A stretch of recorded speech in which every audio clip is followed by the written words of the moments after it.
All right, welcome to the Chapter 12 video on the nature and creation of money. So everybody kind of knows, I'm sure, what money is and how important it is to us and to the economy. We're going to talk in this video a little more about how economists talk about money, how it's measured, how it's created through the banking system, and then finally, probably most importantly, how the government can control the size of the money supply in order to influence the economy.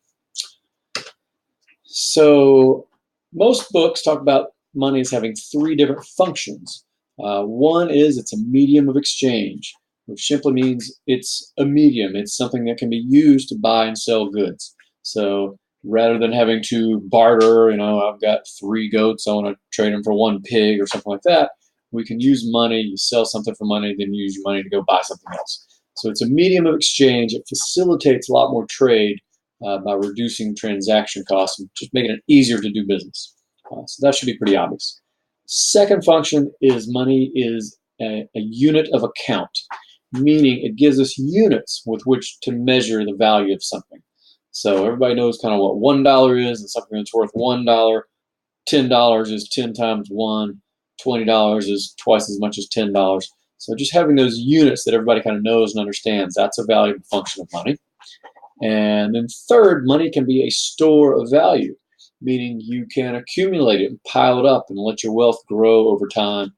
It's a lot easier to do that with money than with something like pigs or goats or lobsters. So those are the three functions of money. Truthfully, lots of things, almost anything could serve as money, but obviously something that stores pretty well is better than something like a lobster that's going to spoil quickly. I'll let you read in the text about commodity versus fiat money, but our American financial system, our dollars are fiat money, meaning they don't really have any value on their own. They have value because the government has said this is money, and we as the people trust that, and we continue to accept it as money. And I think that's perfectly okay. Something that is generally accepted as a medium of exchange works just fine as money. So we had defined in the last video the money supply. So remember that the money supply is not all the money out there, it's how much readily spendable money is there in the economy. So there's several different measures of this. It's important for the government to be able to understand and measure the money supply.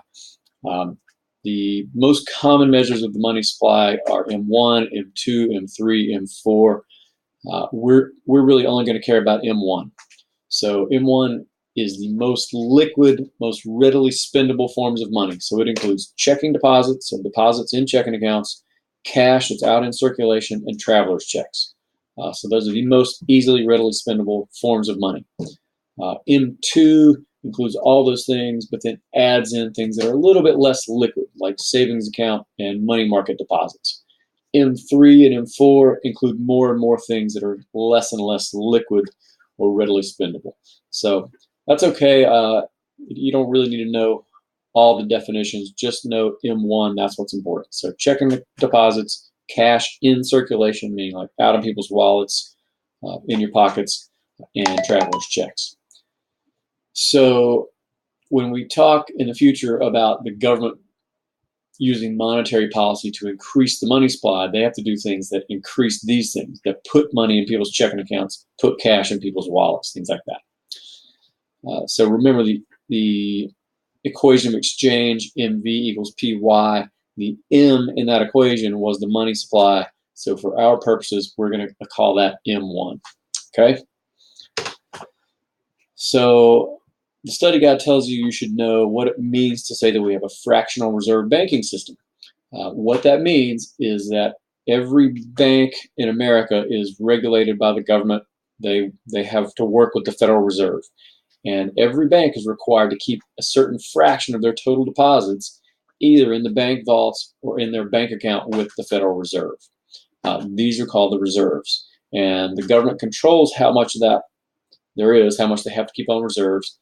Everything else can be loaned out. And that's how banks make their money. They want to make loans and get paid back with interest. That's how banks become profitable. But the reserve portion is the government controls and tells them they have to keep a certain amount on hand, either in vaults or in accounts at the Fed. I guess maybe I should mention here, the Federal Reserve, among its other functions, which you'll read about in this chapter, the Federal Reserve basically is a bank for the banks. So I bank with Bangor Savings Bank. I put my money there and I can take it out. Bangor Savings Bank has an account with the Federal Reserve where they can make deposits or take money out, take out loans. It's very much the same kind of thing. So the Fed determines the fraction of total deposits that banks have to keep in reserve. This is called the required reserves, or if it's expressed as a percent or a decimal, it's the required reserve ratio. So this is one of the key ways the government can control the money supply, is by changing that required reserve. If they want more money out there being spent, speeding up the economy, they can lower that required reserve ratio. That opens up more reserves for banks to then lend out to people and businesses to spend. So it's a very important tool for the government for that reason. Here's a simple example of a bank's balance sheet. You have to do one much like this in one of the exercises. But in this example, the required reserve ratio is 20% or 0.2. So this bank is being required to keep 20% of its deposits on hand or in its account with Fed. Assume the bank has $500 million in total deposits. So that's what appears over here under liabilities. Deposits are liabilities to a bank in the sense that they're responsible for them. If people come in and demand that money, they have to be able to give it back. Reserves, their total reserves must equal 20% of their deposits. So in that case, that's $100 million. That's 20% of $500 million. That leaves them the remainder that they can loan out. So if they had 500 in deposits, they have to keep 100 million on hand with the Fed. They have 400 million available that they can loan out. So that's kind of how you do that one problem in the exercise. This is just what's required. Banks' balance sheets don't always match up with this perfectly. So just to give you an example, if this bank, Bank of Glenburn, had already made 420 million in loans and only had 80 million in deposits, it's going to have to borrow 20 million in order to meet its 100 million in deposits, or in reserves, sorry. So when banks come up short on their reserves, they borrow money either from another bank or from the Fed to meet that reserve requirement. All right, another important concept is the deposit multiplier. This helps you understand how the banking system actually creates money.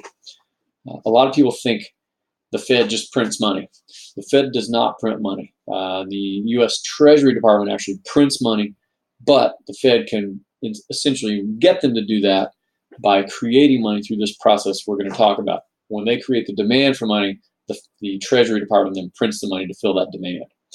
So money creation is done largely through this thing called the deposit multiplier.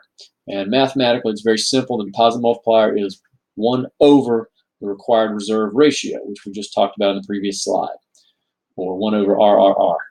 So if the required reserve is 0.10, that means the government is telling banks you have to keep 10% of your deposits in your account at the Fed. 1 over 0.10 is 10. So in that case, the multiplier is 10. If the required reserve was 20%, then 1 over 0.2 is 5. So then the multiplier is 5. So what this means is, for every dollar the Fed injects into the money supply, $10 worth of new money is created if the multiplier is 10.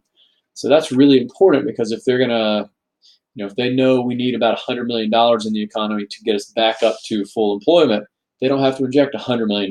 They only have to inject 10, and then it multiplies 10 times. So that's the point of the multiplier. To understand how that works, you have this exact same sheet in your study guide.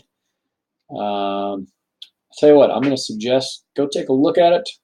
I'm going to stop the video here because I'm almost at my 10-minute mark, and we'll pick up here and talk about it in a short part 2 video.